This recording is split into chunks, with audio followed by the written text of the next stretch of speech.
নমস্কাৰ আপোনালোক সকলোকে পুনৰবাৰ টিকে মাইণ্ডৰ অন্য এটা ৰাতিপুৱাৰ ধামাকাদাৰ খবৰলৈ স্বাগতম জনাইছো। যোৱাকালি বাজেট ঘোষণা কৰা হ'ল। যোৱাকালি আছিল 23 তাৰিখ 23 জুলাই আছিল যোৱাকালি আৰু 2024 চনৰ বাজেট যোৱাকালি ঘোষণা কৰা হৈছে। প্ৰধানমন্ত্ৰী ডাঙৰীয়াৰ 3 নম্বৰটো কাৰ্যকালৰ বাজেট আৰু তাৰ লগে লগে এনডিএ চৰকাৰৰ প্ৰথমখন বাজেট যোৱাকালি আপোনালোক সকলোৰে কাৰণে আমাৰ কাৰণে তো ঘোষণা কৰা হ'ল। বাজেটৰ ওপৰত আজি বহু কেইটা খবৰ আছে। বাজেটত কি ধাৰ্য কৰা হ'ল, কি ধাৰ্য কৰা হোৱা নাই, সকলোখিনি আপোনালোকক জনাই যাম। কিন্তু তাৰ আগতে বেলেগ খবৰ দুই এটা আছে, সেইবিলাকো আপোনালোকক জনাই যাওঁ। খবৰ ওলাইছে যে এইবাৰ বোলে শাক পাচলিৰ পাছত চাউলৰ দামটো বৃদ্ধি পাইছে বুলি খবৰ ওলাইছে। প্ৰতি কুইণ্টেল চাউলত 100ৰ পৰা 500 টকালৈ দাম বৃদ্ধি পাইছে চাউলৰ। তো বন্ধু বান্ধৱীসকল, এই সন্দৰ্ভত আপুনি কি ক'ব কমেণ্ট বক্সত লিখি থৈ যাব। প্ৰতি কেজি চাউলত 100 টকা, প্ৰতি কুইণ্টেল চাউলত 100ৰ পৰা 500 টকা পৰ্যন্ত দাম বৃদ্ধি পাইছে চাউল অনুপাতে। তো যিবিলাক চাউল নেকি আপোনাৰ অকণমান দামী চাউল আছিলে সেইবিলাকৰ বেছিকৈ দাম বাঢ়িছে। যিবিলাক চাউল নেকি কম দামী আছিলে সেইবিলাক অকণমান কমকৈ দাম বাঢ়িছে। মুঠৰ ওপৰত 100ৰ পৰা 500 টকাৰ ভিতৰত দাম বৃদ্ধি পাই গৈছে চাউলৰ। আৰু কি লাগে বছ, এয়াই আৰু জিন্দগী, নহয় জানো? ঠিকেই আছে, চাউলৰ দাম বাঢ়িব লাগে, তেতিয়াহে অসমৰ মানুহবিলাকে খেতি কৰিবলৈ ল'ব। নহ'লে আজিকালি কোনো খেতি নকৰা হৈছে, ফ্ৰী চাউলখিনি পায়। এতিয়া দিছে মজাটো, বাপেকে খা ফ্ৰী চাউলৰ কিমান। আগবাঢ়িছোঁ ইয়াৰ পাছৰটো খবৰ ফালে। ইয়াৰ পাছৰ খবৰটো ওলাইছে যোৰহাটৰ পৰা। যোৰহাটত বিৰাটেই এটা সাংঘাতিক এটা দুখ লগা ঘটনা সংঘটিত হৈছে। খবৰ ওলাইছে যোৰহাটত এটা ৰহস্যজনক মৃত্যু হৈছে এগৰাকী কিশোৰীৰ। যোৰহাটত ৰহস্যজনকভাৱে মৃত্যু হৈছে বুলি খবৰ ওলাইছে। যোৰহাটৰ ক্লাব ৰোডত এগৰাকী বন কৰা কিশোৰীৰ 13 বছৰীয়া বন কৰা কিশোৰীগৰাকীৰ এক চূড়ান্ত সিদ্ধান্ত, কিশোৰীগৰাকীয়ে এক চৰম পন্থা অৱলম্বন কৰে। বন্দনা কলিতা আৰু ত্ৰিনয়ন বৰাৰ ঘৰত সেই ছোৱালীগৰাকীয়ে বন কৰা হিচাপে কাম কৰি আছিলে বুলি জনাইছে। ক'বলৈ গ'লে কাম কৰা ছোৱালী আৰু ঘৰত বন কৰা ছোৱালী হিচাপে কাম কৰি আছিলে। এতিয়া প্ৰথম কথাটো হৈ গ'ল, ছোৱালীজনীৰ বয়স 13 বছৰ। তো 13 বছৰীয়া এগৰাকী ছোৱালী, তেখেত বৰ্তমান পঢ়ি থকা বয়সৰ পঢ়িব লাগিছিলে, নহয় জানো? তো সেই সময়তে তেখেতে এতিয়াও ছোৱালীগৰাকী এতিয়াও বাল্য অৱস্থাতে আছে। ছোৱালীজনীক আমি শিশু বুলি ধৰিব পাৰোঁ। তো এগৰাকী শিশু কাম কৰিবৰ কাৰণে ৰাখিছে, সেইটো এটা ডাঙৰ অপৰাধ। এগৰাকী সৰু ছোৱালীক কাম কৰিবৰ কাৰণে ৰাখিছে। 13 বছৰটো সৰুৱে আৰু এগৰাকী সৰু ছোৱালীক কাম কৰা হিচাপে ৰাখিছে ইমান এঘৰ ভাল মানুহে। তো সেইটো এটা ডাঙৰ অপৰাধ। আৰু তাৰ লগে লগে তেখেতলোকৰ ঘৰত বোলে এটা ৰহস্যজনকভাৱে ছোৱালীগৰাকীৰ মৃত্যু হৈছে। আৰু মৃত্যু এনেই নৰ্মেল মৃত্যু নহয়, তেখেতে চৰম পন্থা অৱলম্বন কৰে। তো বুজি পাইছে, ইয়াতে কিছুমান ৱৰ্ড ব্যৱহাৰ কৰিব নোৱাৰি ইউটিউবত। সেইবিলাক ৱৰ্ড ব্যৱহাৰ কৰিলে কি হয়, চেনেলত আপোনাৰ ভিডিঅ'টোত আপোনাৰ মনিটাইজ নহয়। তো সেইকাৰণে মই ডাইৰেক্টলি কৈ দিয়া নাই, তো আপোনালোকে নিজে বুজি পাইছে। বাকী এনেকুৱা ধৰণৰ ঘটনাবিলাক এতিয়া আমাৰ অসমত সংঘটিত হ'বলৈ লৈছে। আগবাঢ়িছোঁ ইয়াৰ পাছৰটো খবৰ ফালে। ইয়াৰ পাছৰ খবৰটো ওলাইছে নিটৰ যি নেকি পেপাৰ লিক হৈছিলে তাৰ ওপৰত যোৱাকালি ৰায় প্ৰদান কৰে যে নিটৰ এক্সামটো কি কৰা হ'ব, আকৌ অনুষ্ঠিত কৰা হ'ব নে নহ'ব। কাৰণ এইবাৰ যি নেকি নিটৰ এক্সাম হৈছিলে, তো সেই এক্সামত পেপাৰ লিক হৈছিলে আৰু বহু লোকক বৰ্তমান এৰেষ্ট কৰা হৈছে। তো সেই নিটৰ পেপাৰ লিক হোৱা এক্সামৰ যি নেকি পেপাৰ লিক হৈছিলে তাৰ ওপৰত যোৱাকালি ৰায় প্ৰদান কৰে উচ্চতম ন্যায়ালয়ে।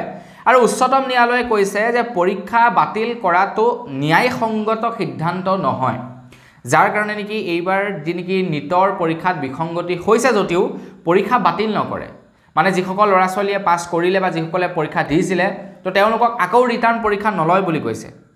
তো তাৰ লগে লগে জনাইছে যে ফাদিল হৈছে প্ৰশ্ন কাকত, কিছু জেগাত হাজাৰিবাগ কেন্দ্ৰত প্ৰশ্ন কাকত ফাদিল হৈছিলে বুলি জনাইছে। তাৰ পাছত ঝাৰখণ্ড আৰু পাটনাতো সন্দেহ আছে বুলি জনাইছে, তাতো পেপাৰ ফাদিল হোৱাৰ সন্দেহ আছে বুলি জনাইছে উচ্চতম ন্যায়ালয়ে। 3জনীয়া বিচাৰপীঠে জনাইছে যে যি নেকি পেপাৰ লিক হৈছিলে, পেপাৰ লিক হোৱাৰ পাছত এতিয়া বহু লোকে আপোনাৰ ৰিকুৱেষ্ট কৰিছে, বহু লোকে দাবী উত্থাপন কৰিছে এক্সাম পাতিবৰ কাৰণে।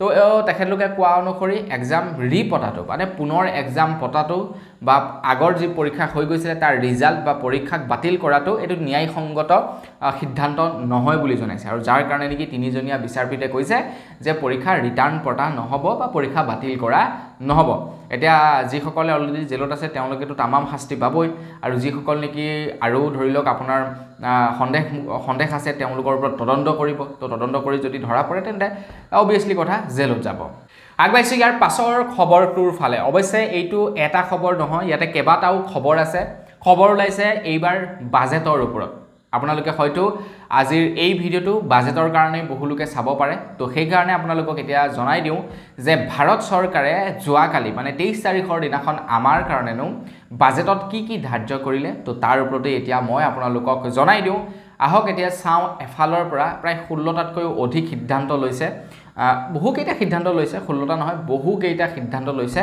গোটেইখিনিৰ বিষয়ে মই আজি আপোনালোকক এইটো ভিডিওতে বাজেটৰ ওপৰত জনাম তো এতিয়া আপোনালোকে চাওক বাজেটৰ ওপৰত কি সিদ্ধান্ত ললে এইবাৰ কেন্দ্ৰ চৰকাৰে বাজেটৰ প্ৰথমতেই ঘোষণা কৰিছে যে 1.5 লাখ কোটি লোকক চাকৰি প্ৰদান কৰিব হেনো মোদী চৰকাৰে আৰু মোদী চৰকাৰে এই 2024 আৰু 2025ৰ বাজেটত এইটো ধাৰ্য কৰিছে বুলি জনাইছে আমাৰ ভাৰতৰ বিত্ত মন্ত্ৰী গৰাকীয়ে 1.5 লাখ কোটি লোকক চাকৰি দিব আৰু প্ৰকৃততে যদি 1.5 লাখ কোটি লোকক চাকৰি দি দিয়ে ন তো আমাৰ ভাৰতবৰ্ষৰ আধা আধি নিবনুৱাৰ সমস্যা একেবাৰে সমাধান হৈ যাব বুলি ক'ব পাৰি গতিকে নিবনুৱাসকলে এইটো বিৰাটেই ভাল পাব তাৰ পাছতেই কৈছে যে 5 বছৰৰ বাবে বৃদ্ধি কৰা হল প্ৰধানমন্ত্ৰী গৰীব কল্যাণ যোজনা মানে আমাক যি নেকি প্ৰত্যেক মাহে প্ৰত্যেকজন দুখীয়া ফ্যামিলি প্ৰত্যেকজন ব্যক্তিক 5 কেজি কৈ চাউল দিয়ে এই যি নেকি গৰীব কল্যাণ অন্ন সুৰক্ষা যোজনা তো এই গৰীব কল্যাণ অন্ন সুৰক্ষা যোজনা আৰু 5 বছৰৰ কাৰণে বৃদ্ধি কৰি দিলে বুলি জনাইছে মানে আপোনালোকে নিশ্চিন্ত থাকক যদি আপোনালোকৰ খেতি পথাৰ নাই তেন্তে আপোনালোকে ৰেশন কাৰ্ডৰ অধীনত অনাগত 5 বছৰ আপোনালোকে আৰু চাউল লাভ কৰি থাকিব তাৰ পাছতে আকৌ খবৰ ওলাইছে যে উচ্চ শিক্ষাৰ বাবে এতিয়া শিক্ষাৰ্থীসকলক বোলে 10 লাখ টকা লৈকে ঋণ প্ৰদান কৰিব বুলি জনাইছে এতিয়া আমাৰ ভাৰতবৰ্ষত এনেকুৱা বহু লৰা ছোৱালী আছে যিবিলাকৰ ট্যালেন্ট বহুত বেছি কিন্তু পঢ়িবৰ কাৰণে তেওঁলোকৰ পইচা পাতি অভাৱ থাকে এতিয়া উচ্চ শিক্ষা লবৰ কাৰণে তেওঁলোকে নিজৰ ঘৰখনৰ পৰা বাহিৰলৈ ওলাই যাব লাগিব এটা ঘৰখনৰ পৰা বাহিৰলৈ ওলাই যোৱাৰ মানে কিমান খৰচা এডমিশনৰ খৰচা কিতাপ পত্ৰৰ খৰচা বহুতো খৰচা থাকে তো কেন্দ্ৰ চৰকাৰ ফালৰ পৰা এতিয়া উচ্চ শিক্ষা লবৰ কাৰণে শিক্ষাৰ্থীসকলক 10 লাখ টকা লৈকে ঋণ প্ৰদান কৰিব বুলি জনাইছে তাৰ পাছতে আকৌ ওলাইছে যে মুদ্ৰা ঋণ যিকি প্ৰধানমন্ত্ৰী নৰেন্দ্ৰ মোদী ডাঙৰীয়া দেৱে ইয়াৰ আগৰ বাজেটতো ঘোষণা কৰিছিলে যিকি মুদ্ৰা ঋণ যিসকলে নেকি ব্যৱসায় কৰিব বিচাৰে তো তেওঁলোকক 10 লাখ টকা লৈকে 10 লাখৰ পৰা 20 লাখ টকা লৈকে মুদ্ৰা ঋণ প্ৰদান কৰিব বুলি জনাইছে আগতে 5 লাখ টকাৰ পৰা 15 লাখ টকা লৈকে মুদ্ৰা ঋণ দিয়া হৈছিল কিন্তু এইবাৰ 10 লাখ টকাৰ পৰা 20 লাখ টকা লৈকে মুদ্ৰা ঋণ প্ৰদান কৰিব বুলি জনাইছে তাৰ লগে লগে জনাইছে গ্ৰাম্য আন্তঃগাঁথনিৰ বাবে প্ৰায় 2.66 লাখ কোটি টকাৰ আবণ্টন দিছে বুলি জনাইছে গ্ৰাম্য আন্তঃগাঁথনি মানে গাঁও অঞ্চলৰ যি নেকি ৰাস্তা পথ হৈ গল বা গাঁও অঞ্চলৰ বিভিন্ন টাইপৰ বস্তুবিলাক উন্নত কৰিবৰ কাৰণে 2.66 লাখ কোটি টকা তাৰ পাছত আকৌ অন্ধ্ৰপ্ৰদেশৰ পৰা খবৰ লাইছে এইটোৰ অৱশ্যে আমাক প্ৰয়োজন নাছিলে কিন্তু আপোনালোকক জনাই দিছো যে অন্ধ্ৰপ্ৰদেশৰ ৰাজধানীৰ বাবে 15,000 কোটি টকা আবণ্টন দিছে বুলি জনাইছে তো অন্ধ্ৰপ্ৰদেশৰ কাৰণে এইটোৰ বিষয়ে আমি বৰ বিশেষ নাজানিলেও হ'ব তাৰ পাছতেই কৈছে যে মহিলা যুৱক যুৱতীসকলৰ আঁচনিৰ বাবে 3 লাখ কোটি টকা আগবঢ়াইছে বুলি জনাইছে যেনে ধৰি লওক আমাৰ এয়া হৈ গল মইনা নিযুত আঁচনি যেনে হৈ গল অৰুণোদয় আঁচনি এনেকুৱা ধৰণৰ কেন্দ্ৰ চৰকাৰৰ যিবিলাক নেকি মহিলাৰ লগত ৰিলেটেড আঁচনি আছে যেনে ধৰি লওক আপোনাৰ উজ্জ্বলা যোজনা মানে গেছ যে প্ৰদান কৰে বিনামূলীয়াকৈ তো এনেকুৱা ধৰণৰ মহিলাৰ কাৰণে বা সিলাই মেচিন যোজনা তো এইবিলাক মহিলাৰ কাৰণে আঁচনি নহয় জানো তো এইবিলাকৰ কাৰণে 3 লাখ কোটি টকা আগবঢ়াইছে বুলি জনাইছে তাৰ পাছতেই কৈছে যে যিবিলাক লৰা ছোৱালী নেকি কাৰিকৰী বিভাগত কিবা এটা কৰে তেওঁলোকে যেতিয়া নেকি ইণ্টাৰ্ণশ্বিপ কৰিবলৈ যায় তো তেওঁলোকৰ ইণ্টাৰ্ণশ্বিপ কৰিবলৈ যাওঁতে পকেটৰ পৰা পইচা খৰচা কৰিব লাগে ইণ্টাৰ্ণশ্বিপ কৰাৰ সময়ত তেওঁলোকে কোনো ধৰণৰ পইচা পাতি নাপায় কিন্তু এইবাৰ বাজেটত এইটো ধাৰ্য কৰিছে যে ইণ্টাৰ্ণশ্বিপ কৰিবৰ বাবে এতিয়া চৰকাৰে বিশেষ সুবিধা প্ৰদান কৰিব বুলি জনাইছে ভাৰতবৰ্ষৰ প্ৰায় 500টা কোম্পানীত ইণ্টাৰ্ণশ্বিপৰ সুবিধা কৰি দিব 1 কোটি যুৱক যুৱতীয়ে এই সুবিধা লাভ কৰিব বুলি জনাইছে আৰু প্ৰথম মাহৰ পৰাই PF লাভ কৰিব ইণ্টাৰ্ণশ্বিপ কৰি থকা লৰা ছোৱালীবিলাকে আৰু 15000 কৈ 3টা কিস্তি প্ৰদান কৰিব মানে 45000 টকা প্ৰদান কৰিব ইণ্টাৰ্ণশ্বিপ কৰি থকা লৰা ছোৱালীবিলাকে ইণ্টাৰ্ণশ্বিপ এটা বেছি বছৰ নকৰে কিছুদিন কৰে সবৰে নিজৰ টেলেন্টৰ ওপৰত ডিপেন্ড কৰে যে কিমান দিন ইণ্টাৰ্ণশ্বিপ কৰি তেখেতে পাৰফেক্ট হল সেই কামটোৰ ওপৰত তো মুঠতে 45000 টকা প্ৰদান কৰিব যেতিয়া আপোনালোকে যি কোনো এটা সেক্টৰত ইণ্টাৰ্ণশ্বিপ কৰিবলৈ যাব তাৰ লগে লগে আকৌ ঘোষণা কৰিছে কৃষি খণ্ডৰ বাবে 1,52,000 কোটি টকা ধাৰ্য কৰিছে বুলি জনে কৃষি খণ্ডৰ বাবে এটা কৃষকৰ কাৰণে বহুতো সুবিধা প্ৰদান কৰি থাকে বহুতো সুবিধা প্ৰদান কৰে তো সেই সুবিধাবিলাকৰ কাৰণে 1,52,000 টকা ইয়াতে ধাৰ্য কৰিছে তাৰ লগে লগে অসমৰ বান ব্যৱস্থাপনাৰ বাবে সাহায্যৰ ঘোষণা এতিয়া আমাৰ অসমৰ বানপানীৰ সমস্যা সমাধান কৰিবৰ কাৰণে কিমান কোটি টকা আগবঢ়াব সেই সন্দৰ্ভত কিন্তু কোৱা নাই কিন্তু অসমৰ বানপানীৰ সমস্যাৰ বাবে টকা আগবঢ়াব কেন্দ্ৰ চৰকাৰৰ ফালৰ পৰা কিমান টকা আগবঢ়াব সেইটো কিন্তু কোৱা নাই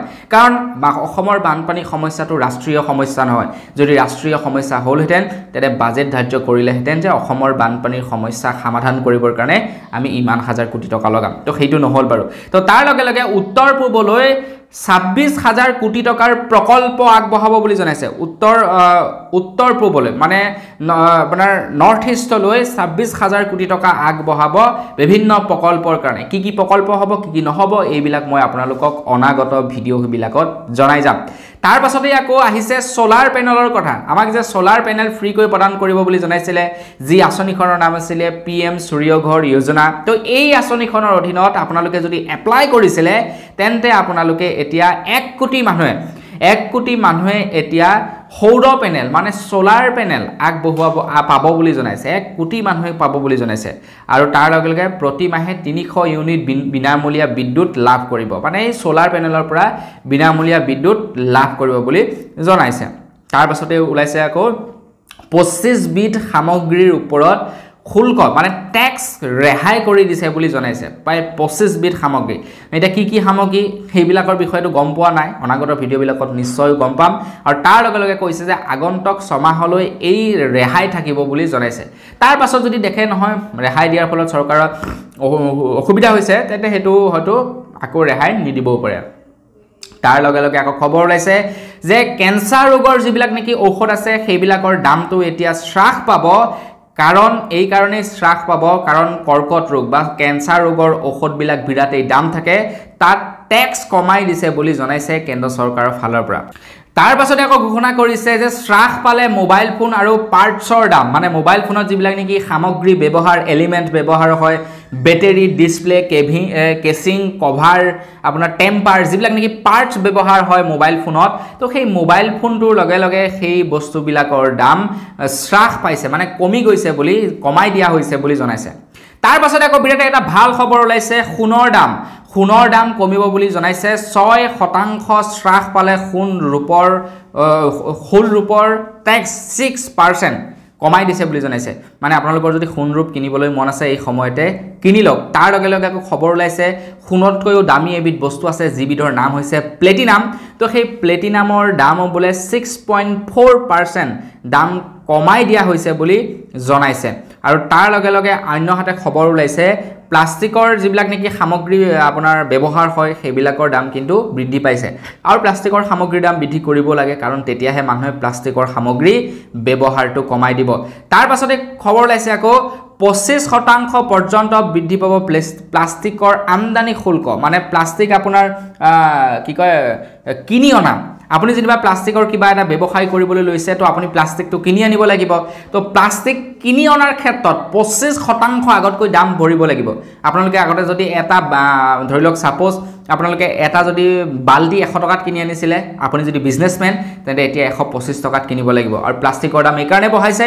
কাৰণ প্লাষ্টিকৰ ব্যৱহাৰটো কমাব বিচাৰিছে কেন্দ্ৰ চৰকাৰৰ ফালৰ পৰা তাৰ পাছতে খবৰ ওলাইছে যে উত্তৰ পূৰ্বত বৃদ্ধি কৰা হ'ব বেংক শাখা বেংক বৃদ্ধি কৰিব বুলি জনাইছে এতিয়া আমাৰ ভাৰতবৰ্ষৰ বাকিবিলাক ষ্টেটত যিমানবিলাক বেংক আছে আমাৰ উত্তৰ পূব বা নৰ্থ ইষ্টত খুব কমেই আছে তেনেকুৱা ধৰণৰ বেংকসমূহ এতিয়া প্ৰায় বহুতো বৃদ্ধি কৰিব বেংকৰ শাখা আৰু তাৰ লগে লগে খবৰ ওলাইছে আয়কৰ ডিডাকশ্যন ৭৫,০০০লৈ বৃদ্ধি আৰু তাৰ লগে লগে ইলেক্ট্ৰনিক বাহনৰ দামো কমাই দিলে বুলি জনাইছে বেটাৰীৰ দ্বাৰা চালিত গাড়ী যেনে টমটম হৈ গ'ল যেনে ৰিক্সা হৈ গ'ল যেনে আপোনাৰ গাড়ী স্কুটি এইবিলাকৰ দাম মানে যিবিলাক নেকি ইলেক্ট্ৰনিক বাহন সেইবিলাকৰ দামটো কমাই দিছে বুলি খবৰ ওলাইছে তাৰ পাছতে আকৌ আপোনাৰ খবৰ ওলাইছে কাপোৰ জোতা চেণ্ডেলৰ দাম কমিব বুলি জনাইছে কাপোৰ জোতা চেণ্ডেল এইবিলাক সামগ্ৰীৰ দামটো কমাই দিব হয়তো টেক্স কমাব যাৰ কাৰণে দামটো হয়তো কমিব তাৰ পাছত কিন্তু খবৰ ওলাইছে সিগাৰেট আৰু উৰাজাহাজত উঠা টিকটৰ সংখ্যা দাম বাঢ়িব বুলি জনাইছে উৰাজাহাজৰ দাম বঢ়াই থাকক কোনো কথা নাই সিগাৰেটৰ দামো বঢ়াই থাকক কাৰণ দুয়োটাই আমাৰ কাৰণে বৰ বিশেষ প্ৰয়োজনীয় নহয় উৰাজাহাজত আমাৰ যাব লগা বৰ বিশেষ কাম নাথাকে আৰু সিগাৰেটো আমাৰ খোৱাৰ দৰকাৰ নাই গতিকে এই দুটা বস্তুৰ দাম বঢ়াইছে বেয়া পোৱা নাই তাৰ পাছত আপোনাৰ খবৰ ওলাইছে যে বিহাৰৰ বানপানী সমস্যা সমাধান কৰিবৰ কাৰণে 11,৫০০ কোটি টকা ধাৰ্য কৰিছে বুলি জনাইছে বিহাৰৰ বানপানীৰ সমস্যা সমাধান কৰিবৰ কাৰণে 11,৫০০ কোটি টকা এতিয়া বিহাৰতকৈ হয়তো আমাৰ অসমত বেছি বানপানী হয় কিন্তু আমাৰ অসমৰ বানপানী সমস্যাটো যেহেতু ৰাষ্ট্ৰীয় সমস্যা নহয় তাৰ কাৰণে আপোনালোকক কৈছোৱে আমাৰ অসমৰ বানপানী সমস্যাৰ কাৰণে পইচা ধাৰ্য কৰা হোৱা নাই গতিকে সেইটো মনত ৰাখিব তাৰ পাছতে খবৰ ওলাইছে যে টেলিকম সামগ্ৰীৰ দাম বৃদ্ধি পাব পাৰে বুলি জনাইছে দাম বাঢ়িব টেলিকম সামগ্ৰীৰ দাম এটা টেলিকম সামগ্ৰী বুলি ক'লে বাঢ়িলেই নহয় ৰিচাৰ্জৰ দাম বাঢ়িলে কিবা বাঢ়িলে তো টেলিকম সামগ্ৰীৰ দামবিলাক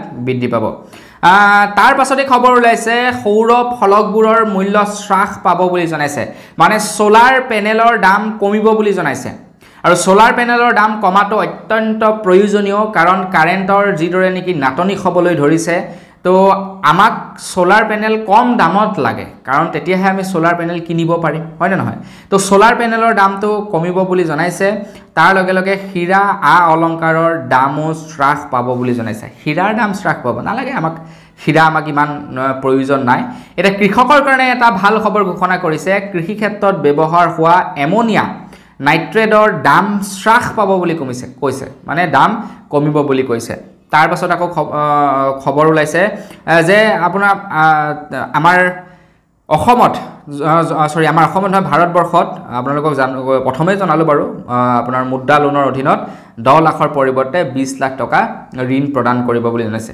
অকল এইকেইটাই নহয় আৰু বহুতো আপোনালোকৰ কাৰণে ভাল ঘোষণা কৰিছে যিবিলাক নেকি আপোনাক মই ডিটেইলছত ইন ফিউচাৰ জনাই যাম সকলোবিলাক বাজেটৰ বিষয়ে আগবাইছো ইয়াৰ পাছৰটো খবৰ ফালে ইয়াৰ পাছৰ খবৰটো সেই বাজেটৰ ওপৰতে ওলাইছে তো খবৰ দুই এটা থাকি গৈছে তো সেই কাৰণে মাজে মাজে আপোনালোকক ইনক্লুড কৰি আছো তো খবৰ ওলাইছে যে এইবাৰ বাজেটত টেক্স পেয়াৰ সকলক মানে আমাৰ ভাৰতবাসীক অকনমান টেক্সৰ ক্ষেত্ৰত অকনমান ৰেহাই প্ৰদান কৰিছে বুলি জনাইছে যিসকলৰ বছৰি ইনকম 30 লাখ টকা তো তেওঁলোকে কোনো ধৰণৰ টেক্স পৰিশোধ কৰিব নালাগে যিসকলৰ ইনকম 3 লাখৰ পৰা 7 লাখ তেওঁলোকে 5% টেক্স ভৰিব লাগিব যিসকলৰ নেকি 7 লাখৰ পৰা 10 লাখ তেওঁলোকে 10% যিসকলৰ 10ৰ পৰা 12 লাখ তেওঁলোকে 15% যিসকলৰ 12ৰ পৰা 15 লাখ তেওঁলোকৰ 20% আৰু যিসকলে এবভ 15 লাখতকৈ বেছি ইনকম কৰে তেওঁলোকে 30% ইনকম টেক্স ভৰিব লাগিব বুলি জনাইছে তো বন্ধু বান্ধৱীসকল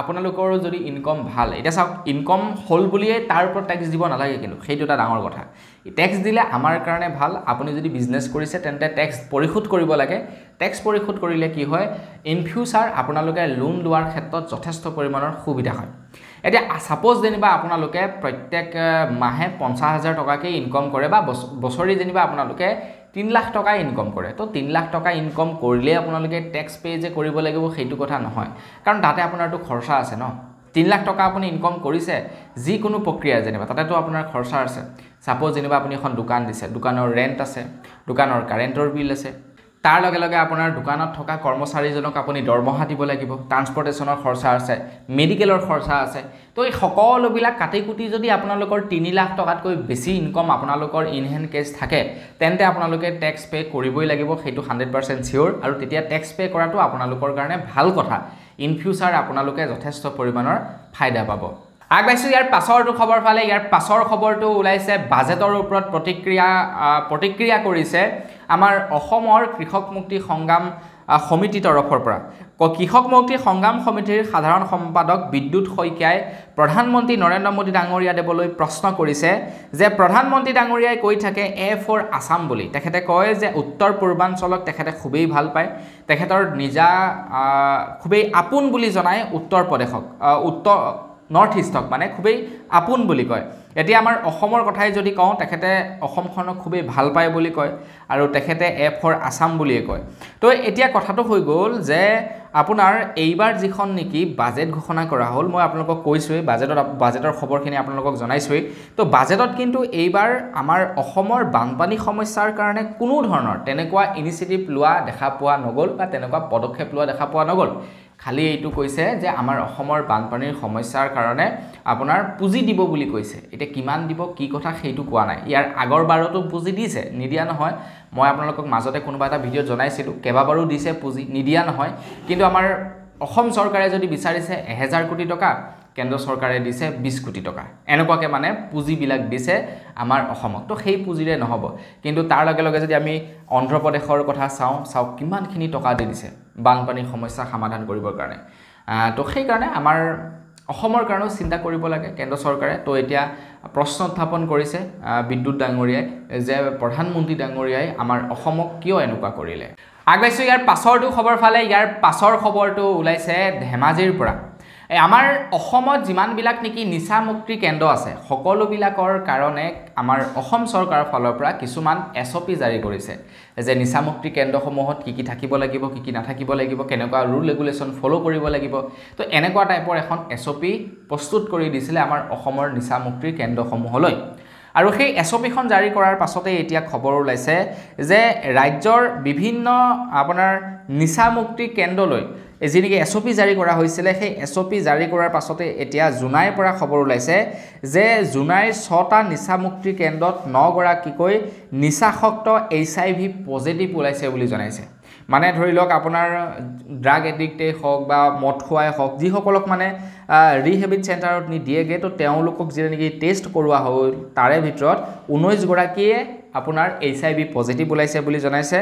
আৰু তাৰ পাছত খবৰ ওলাইছে যে প্ৰায় 63 গৰাকীৰ দেহত হেপাটাইটিছ B বেমাৰটি ওলাইছে বুলি জনাইছে। তো বন্ধু বান্ধৱীসকল, এতিয়া যিসকলে নেকি ধৰি লওক আপোনাৰ ড্ৰাগছ লয় বা ড্ৰাগছৰ কথাই কৈছোঁ আৰু, তো যিসকলে নেকি ড্ৰাগছ লয় তো তেওঁলোকৰ আই থিংক কি হয় চিৰিঞ্জবিলাকেদি যে আপোনাৰ ইনজেকশ্যন লয়, ইটোৱে লয় সিটোৱে লয়, তো এইটো কাৰণেতো হয়তো চাগে তেওঁলোকৰ দেহত HIV বেমাৰটো বিয়পিব পাৰে। তো সেইটো এটা মেইন কাৰণ হ'ব পাৰে নিচামুক্তিৰ কেন্দ্ৰত আপোনাৰ 19জনকৈ লোকত HIV পজিটিভ ওলোৱাটো। আগবাইছোঁ ইয়াৰ পাছৰটো খবৰ ফালে। ইয়াৰ পাছৰ খবৰটো ওলাইছে ক্ৰিকেটৰ ওপৰত। যিসকলে ক্ৰিকেট চাই ভাল পায়, যিসকলে ক্ৰিকেট প্ৰেমী আছে, তো তেওঁলোকৰ কাৰণে ভাল খবৰ ওলাইছে। খবৰ ওলাইছে যে ৰাজস্থান ৰয়েলছৰ মুখ্য প্ৰশিক্ষক এতিয়া ৰাহুল দ্ৰাবিড় হ'ব পাৰে। 2025 চনত যি নেকি আপোনাৰ খেল হ'ব IPL খেল, তো সেই IPL খেলৰ ৰাজস্থান ৰয়েলছৰ মুখ্য যিজন নেকি প্ৰশিক্ষক মানে কোচ, তো ৰাহুল দ্ৰাবিড় হ'ব পাৰে বুলি জনাইছে। তো বন্ধু বান্ধৱীসকল, আপোনালোকে বাৰু ৰাহুল দ্ৰাবিড়ক কেনেকুৱা পায় কমেণ্ট এটা কৰি জনাব। আগতে ৰাহুল দ্ৰাবিড়ক হেনো ৱাল বুলি কোৱা হয়, ৱাল, যেতিয়া নেকি তেখেতে টেষ্ট মেচ খেলে ন, তো টেষ্ট মেচত তেখেতক আউট কৰিব পৰাটো সহজ নহয়, মানে আউট নহয়। তো বিৰাটেই মানে সাংঘাতিক এজন প্লেয়াৰ আছিলে আমাৰ ভাৰতৰ টীমৰ এজন, তেখেত কেপ্টেইনো আছিলে এসময়ত। তো খুব সুন্দৰ খেলে। আপোনালোকৰ কেনেকুৱা লাগে ৰাহুল দ্ৰাবিড়ৰ খেল কমেণ্ট এটা কৰি জনাব।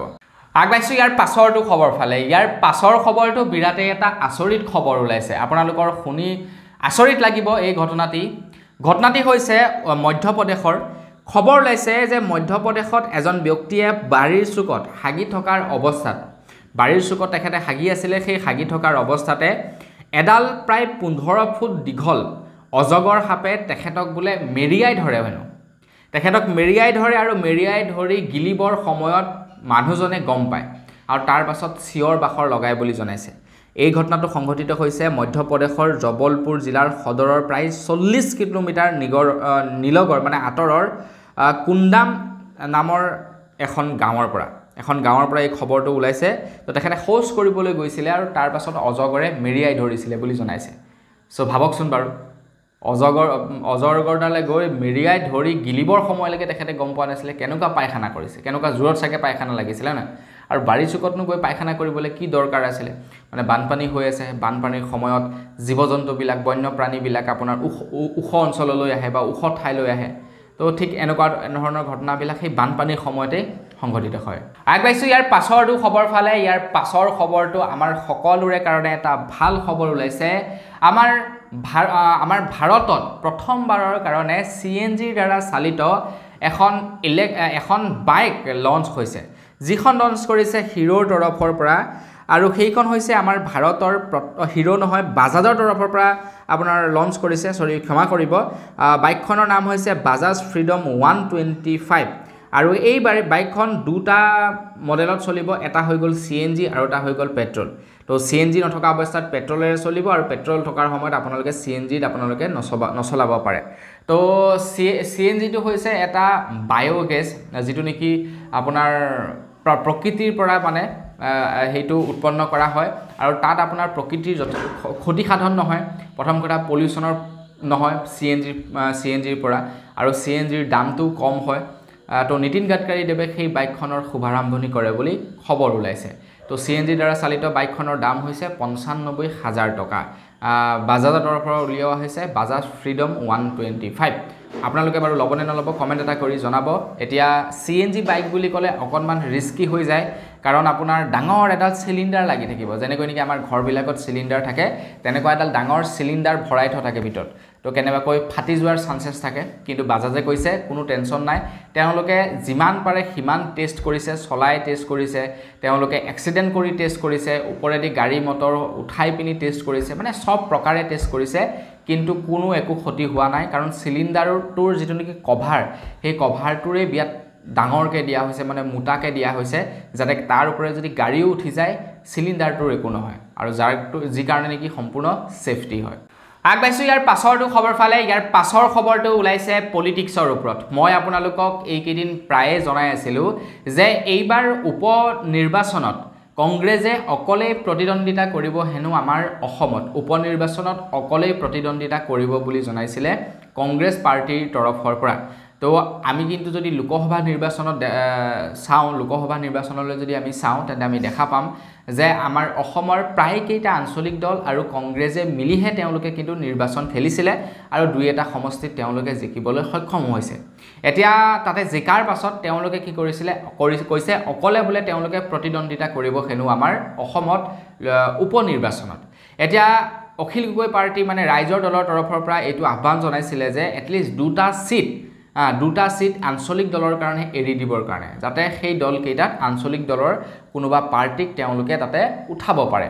কিন্তু ভূপেন বৰাই কৈছে যে নহয়, আমাৰ চুক্তি হৈছিলে কেৱল বিধানসভা আৰু লোকসভাৰ কাৰণে, আমি আপোনালোকক মানে এই উপসভা নিৰ্বাচনত সিট এৰি দিব নোৱাৰোঁ। তো তাৰ পাছতেই বিশিষ্ট বুদ্ধিজীৱী ডক্টৰ হীৰেণ গোহাঁই ডাঙৰীয়াই জনাইছে যে বিজেপিৰ অৱস্থা ইমানো বেয়া হোৱা নাই যে কোনোবাই তেওঁলোকক অকলেই হৰুৱাব পাৰিব। উপ নিৰ্বাচনত মিত্ৰ দলক 2-1 আসন এৰি দিলে কংগ্ৰেছৰ একো ক্ষতি নহয় বুলি তেখেতে ছাজেষ্ট কৰিছে।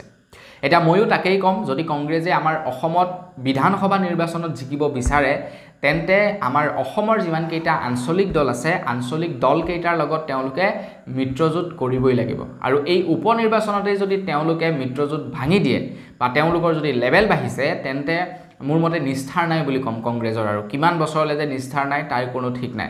চ' গৌৰৱ গগৈ ডাঙৰীয়াক এই ভিডিঅ'টো পাৰিলে আপোনালোকে শ্বেয়াৰ কৰক। আপোনালোক যদি কোনোবা মানে হেৰি আছে মানুহ, মানে কোনোবা তেনেকুৱা যদি মানুহ আছে, আপোনালোকে পাৰিলে তেওঁলোকক কওক বা আপোনালোকে ছাজেষ্ট কৰক যে আঞ্চলিক দলৰ লগত এক হৈ খেলক, নহ'লে কিন্তু বিজেপি জিকাটো 100% একদম পূৰা খাটাং বুলি ক'ব লাগিব, চিঅ'ৰ জিকিবই।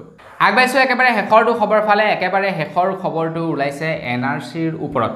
তো বন্ধু বান্ধৱীসকল, NRCৰ সময়ত যিসকলে নেকি আধাৰ কাৰ্ডৰ কাৰণে এপ্লাই কৰিছিলে, যিসকলে নেকি বায়'মেট্ৰিক দিছিলে, তেওঁলোকে কিন্তু এতিয়াও আধাৰ কাৰ্ড বনাব পৰা নাই। আপুনি বাৰু আধাৰ কাৰ্ড বনালে নে? যদি আপোনালোকে NRCৰ সময়ত বায়'মেট্ৰিক দিছিলে, তেন্তে আধাৰ কাৰ্ড কিন্তু আপোনালোকে বনাব নোৱাৰে। কাৰণ এজন ব্যক্তিৰ নামত গোটেই জীৱনত এবাৰেই আধাৰ কাৰ্ড এপ্লাই কৰিব পাৰি আৰু এখনেই আধাৰ কাৰ্ড হয়। এবাৰ যেনিবা আপোনালোকে এপ্লাই কৰি দিলে, আপোনালোকৰ আধাৰ কাৰ্ডৰ বায়'মেট্ৰিক যেনিবা কিবা কাৰণত পেণ্ডিং হৈ থাকিলে, আপোনালোকেও গোটেই লাইফত আধাৰ কাৰ্ড বনাব নোৱাৰিব। আৰু সেইটোৱেই হৈ গ'ল আমাৰ অসমৰ মানুহৰ লগত NRCৰ সময়ত যিসকলে আধাৰ কাৰ্ড বনাইছিলে তেওঁলোকৰ আধাৰ কাৰ্ড পেণ্ডিং হৈ থাকিলে আৰু তেওঁলোকে হাজাৰ চেষ্টা কৰিও এতিয়া আধাৰ কাৰ্ড বনাব পৰা নাই কিন্তু সেই সময়তে আকৌ আটাইতকৈ ডাঙৰ কথাটো হৈ গ'ল অসম চৰকাৰে যিবিলাক নেকি নিয়ম বনাইছে সেইটোহে আটাইতকৈ বেয়া কথা অসম চৰকাৰে নিয়ম বনাই দিলে যে যিসকলে ৰেচন কাৰ্ডৰ সৈতে আধাৰ কাৰ্ড লিংক নকৰিব তেওঁলোকে আকৌ আপোনাৰ ৰেচন নাপাব সেইটো নিয়ম কিয় কৰিব লাগিছিলে এইটো নিয়ম কৰক যে যিসকলৰ নেকি আধাৰ কাৰ্ডৰ সৈতে ভোটাৰ কাৰ্ড লিংক হৈ থকা নাই তেওঁলোকে ভোট দিব নোৱাৰিব চাওঁ সেইটো যদি নিয়ম কৰিব পাৰে অসম চৰকাৰে তেতিয়া মানিম যে হয় অসম চৰকাৰে কিবা এটা কৰিব পাৰে সেইটো নিয়ম নকৰে কিন্তু কৈছে কি আধাৰ কাৰ্ডৰ সৈতে ৰেচন কাৰ্ড যদি লিংক হৈ নাথাকে তেওঁলোকে আপোনাৰ সেয়া কি বুলি কয় ৰেচন নাপাব বা আধাৰ কাৰ্ডৰ সৈতে যদি আপোনাৰ আং বাং কিবা লিংক হৈ নাথাকে সেই সুবিধা নাপাব সেইবিলাক কৰিছে কিন্তু আধাৰ কাৰ্ডৰ সৈতে যদি ভোটাৰ কাৰ্ড লিংক হৈ নাথাকে তেন্তে আপোনাৰ ভোট দিব নোৱাৰিব বুলি কওক মুখ্যমন্ত্ৰী ডাঙৰীয়াই তেতিয়াহে মানিম সেইটো নকৰে তো বাৰু যি কি নহওক মুখ্যমন্ত্ৰী ডাঙৰীয়াই কৈছে যে প্ৰায় 9 লাখ মানুহৰ আধাৰ কাৰ্ড এতিয়াও পেণ্ডিং হৈ আছে বনাব পৰা নাই তো সেই 9 লাখ মানুহক খুব শীঘ্ৰেই আধাৰ কাৰ্ডৰ কাৰণে কিবা এটা চিন্তা চৰ্চা কৰিব বুলি জনাইছে তো হোপফুলি কৰিলে হ'ল আৰু দেখা যাওক কি হয় কি নহয় তো বন্ধু বান্ধৱীসকল বছ আজিৰ ভিডিঅ'ত জনাবলগীয়া খবৰ ইমান কেইটা আছিলে খবৰ কেইটা জানি কেনেকুৱা লাগিলে কমেণ্ট কৰি জনাব যদি ভাল লাগিলে লাইক এটা কৰিবলৈ নাপাহৰিব চেনেল যদি ছাবস্ক্ৰাইব কৰা নাই ছাবস্ক্ৰাইবটো কৰি ল'ব পুনৰ এটা ভিডিঅ' লগ পোৱাৰ খাতিৰত বিদায় মাগিছোঁ ধন্যবাদ জয় অসম